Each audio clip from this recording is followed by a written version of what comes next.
اللہ کے رسول علیہ السلام سے پوچھا گیا کہ یا رسول اللہ صلی اللہ علیہ وآلہ وسلم، اللہ مصیبتیں کس پر ڈالتا ہے؟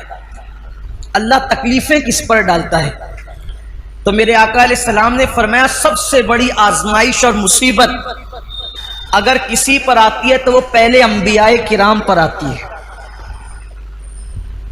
انبیاء سے بڑھ کر کوئی مصیبت میں نہیں رہتا۔ ہم لوگ کسی پر مصیبت دیکھتے ہیں تو بولتے ہیں او یہ تو اس کو کیے کی سزا مل رہی۔ اگر کسی کو کوڑ ہو جائے، کوئی کوڑی ہو جائے، کوڑ، کسی کو جزام ہو جائے، کوئی نابینا ہو جائے، اندھا ہو جائے، تو لوگ اس کے بارے میں مذہبی محفلوں میں بھی ڈسکس کرتے ہیں کہ اس کو اس کے کیے کی سزا مل رہی ہے۔ اللہ سے معافی مانگو نہ کہا کرو۔ اس کی وجہ یہ ہے اگر وہ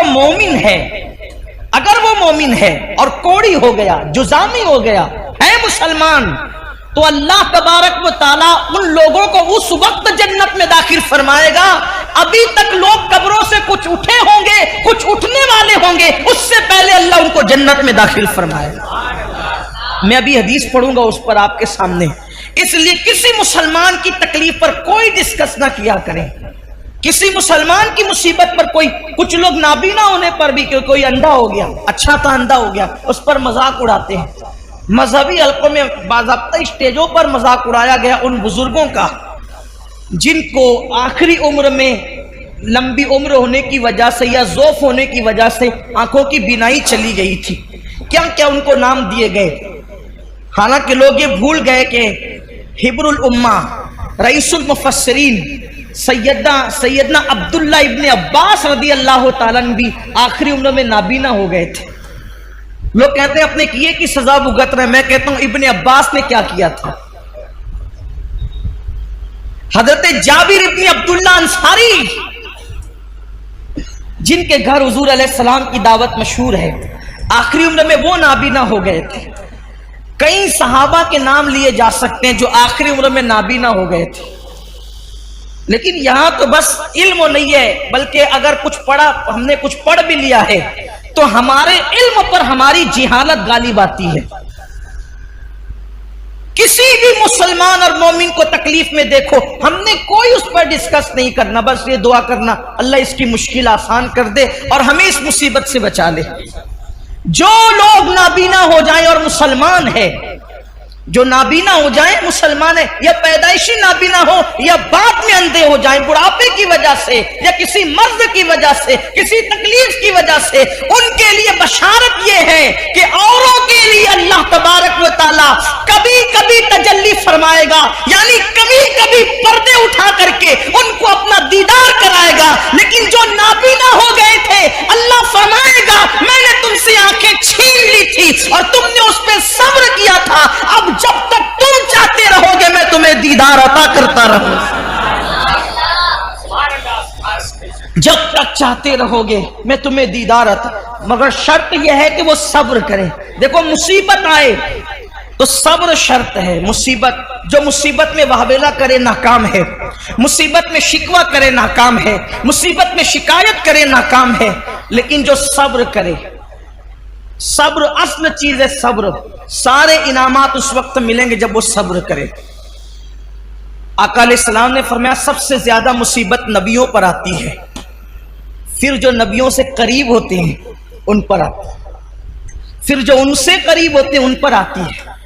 یعنی مصیبتیں ہیں کس کے لیے؟ بلکہ ایک حدیث پاک یہ بھی ہے، اللہ کے رسول علیہ السلام وضو کر رہے تھے، یہاں پر تھوڑا عشق رسول کا باب بھی کھلے گا، واہ ہوگا، عشق رسول کا باب بھی واہ ہوگا، اور ہم دیکھیں گے کہ ہم میں کون عاشق رسول ہیں۔ حضور علیہ السلام وضو فرما رہے تھے اور پانی حضور علیہ السلام کے وضو کا ڈھلان کی طرف بہ رہا تھا، وضو کا پانی ڈھلان کی طرف بہ رہا تھا۔ ایک صحابی تھے وہاں موجود، انہوں نے عرض کیا یا رسول اللہ صلی اللہ علیہ وآلہ وسلم میں آپ سے عشق کرتا ہوں، محبت کرتا ہوں آپ سے۔ حضور نے فرمایا صلی اللہ علیہ وآلہ وسلم کیا کہا تم نے؟ حضور میں آپ سے عشق کرتا ہوں۔ کریم آقا جس کے کان لال کرامت ہے، دور و نزدیک کے سننے والے وہ کان لعلے کرامت پہ لاکھوں سلام۔ حضور علیہ السلام نے تیسری بار پوچھا کیا کہا تم نے؟ حضور میں آپ سے عشق کرتا ہوں۔ آقا فرماتے ہیں تو اگر تو واقعی مجھ سے عشق کرتا ہے تو مصیبت اور آزمائشوں کے لیے تیار ہو جا، کیونکہ جو ہم سے عشق کرتا ہے اللہ اس پر مصیبتوں کے دروازے کھول دیتا ہے، اللہ اس پر تکلیفوں کے دروازے کھول دیتا ہے۔ ہم سے محبت کرنے والوں پر آزمائش اور مصیبتوں کے دروازے اتنی تیزی سے کھلتے ہیں اور مصیبتیں اس کے پاس اتنی تیزی سے بھاگ کر آتی ہے، جیسے یہ وضو کا پانی تیزی سے ڈھلان کی طرف گر رہا ہے ویسے مصیبتیں تیزی سے اس کے پاس آتی ہے۔ اب آپ مجھے بتائیں، جب ہم عاشق ہی بنے ہیں، جب ہم نے عشق کا دعویٰ ہی کیا ہے تو پھر ہم مصیبتوں سے گھبراتے کیوں ہیں؟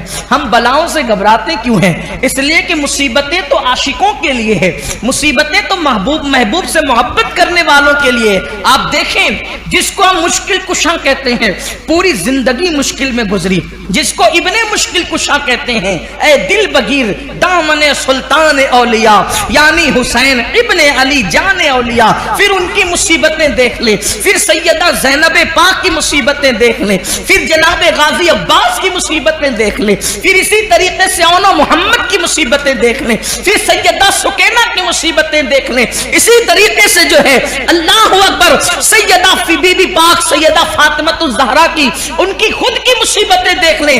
ہمارے بزرگوں نے فرمایا 40 راتیں کسی پر ایسے گزر جائے، 40 راتیں کسی پر ایسے گزر جائے کہ اس پر کوئی مصیبت نہ آئے، وہ اپنے ایمان کی خیر منائے، وہ اپنے ایمان کا احتساب کرے 40 دن کے اندر۔ اب اس کو امام اہل سنت نے بہت خوبصورت انداز سے مزین کیا، فرمایا 40 راتوں میں تینوں میں سے کوئی ایک آنا چاہیے، علت، عین سے علت، قاف سے قلت، غال سے ذلت، علت، قلت، ذلت، 40 راتوں میں سے ایک مقام ایسا آنا چاہیے کوئی ایک رات میں، علت، یا تو بیمار پڑ جائے، سر دردی ہو یا بخار آ جائے، کوئی بیماری ہو، پیر ہی دکھے، کانٹا ہی چبھے، کوئی نہ کوئی بیماری آ جائے۔ اگر بیماری نہ آئے، قلت، پیسے ختم ہو جائے، 40 راتوں میں کبھی کوئی ڈبہ بھی بچ جائے کہ ہم بھی خالی ہو گئے تو مشکل بھی آئے کہ یار کچھ لانا بھی ہے، جیب بھی خالی ہے، ذلت، کوئی ذلیل کرے۔ دیکھو اب یہاں اپنے ذوق کے مطابق بات کرنا چاہتا ہوں، کوئی عاشق ہو اور ذلیل نہ ہو، مجھے اس کے عشق میں شک ہے۔ کیوں؟ اس لیے کہ دیوانہ ہی تو ذلیل ہوتا ہے، دیوانہ ہی ذلیل ہوتا ہے، فرزانے تھوڑی ذلیل ہوتے ہیں۔ فرزانہ تو کپڑے سنبھال کے چلتا ہے، اس کی استری فرزانے کی سمجھانے کے لیے کہہ رہا ہوں، اس کی اتنی ٹائٹ رہتی استری کہ وہ جو استری نے استری کی ہے تو اس کے فن کو بھی لوگ حیرت سے دیکھتے ہیں۔ وہ بیٹھتا اتنے ادب کے ساتھ ہے کہ اس کی ادائیں قابل تعریف ہوتی ہے، فرزانہ کھاتا اتنے نزاکت کے ساتھ ہے کہ اس کا کھانے پر بھی ڈسکس ہوتی کہ کیا ادب کا انداز ہے، لیکن ذلیل کس نے ہونا ہے؟ دیوانے نے۔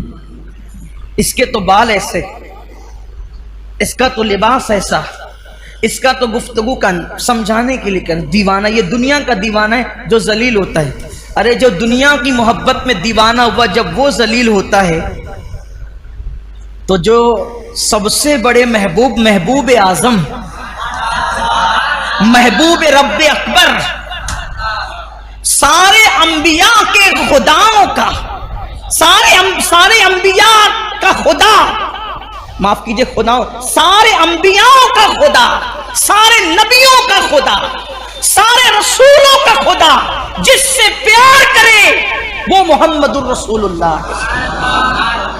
کوئی ان سے پیار کرے, کوئی ان سے عشق کرے, تو پھر آپ مجھے بتائیں وہ ذلیل نہ ہو, وہ رسوا نہ ہو, تو پھر وہ عاشق کیسا, پھر وہ محب کیسا؟ اسے تو ذلیل ہونا ہی ہے. تو علت بیمار پڑنا, 40 راتوں میں قلت, پیسے کی کوئی تنگی آ جائے, ذلت, تینوں میں سے کوئی ایک چیز آ جائے, اور اگر تینوں آ جائے تو سونے پر سہاگا ہے. میں یہاں پہنچ کر تو یہ ضرور کہتا ہوں کہ 40 راتیں نہیں بلکہ شکر کے طور پہ کہتا ہوں کہ 10 سے 11ویں رات نہیں آتی, 2 چیزوں سے تو سابقہ پڑتا ہی رہتا ہے. علت بھی ہو جاتی ہے, علت بھی ہو جاتی ہے, اور عالمی پیمانے پر فیس بک اور یوٹیوب پر اور واٹس ایپ پر کچھ ذلت بھی ہو جاتی ہے. تو دل کو اطمینان ہوتا ہے کہ ابھی ایمان کا طوطا اڑا نہیں ہے, ابھی ایمان کا طوطا اڑا نہیں ہے. اور رہی بات ذلت کی, تو حضور تاج الشریعہ نے بہت اچھا شعر کہا تھا, اگر محبوب کے لیے ذلیل ہونا پڑے تو پھر یہ ذلت نہیں ہے بلکہ یہ بھی عزت ہے. وہ کہتے تیری خاطر ذلیل ہونا ہے میری عزت. میں اس کو جوڑ کر کے اس لیے پڑھ رہا ہوں تاکہ اس کا مفہوم سمجھ میں ہے. تیری خاطر ذلیل ہونا ہے میری عزت. تیری خاطر ذلیل ہونا ہے, کیا ہے آپ کے لیے ذلیل ہونا, میرے لیے کیا ہے, عزت ہے. تیری خاطر ذلیل ہونا ہے میری عزت, میرے وقار سلام. تیری خاطر ذلیل ہونا ہے میری عزت, میرے وقار سلام. تو حضور کے لیے ذلیل ہونا کوئی ذلت نہیں ہے بلکہ یہ تو بڑی عزت ہے. تو 40 دن کے اندر ایسی مشکل آنی چاہیے. پھر بیماریوں کا باب الگ ہے. تو یاد رکھیے کہ مصیبتیں آنی چاہیے لیکن مانگے نہیں, اور آئے تو اس پر صبر کرے.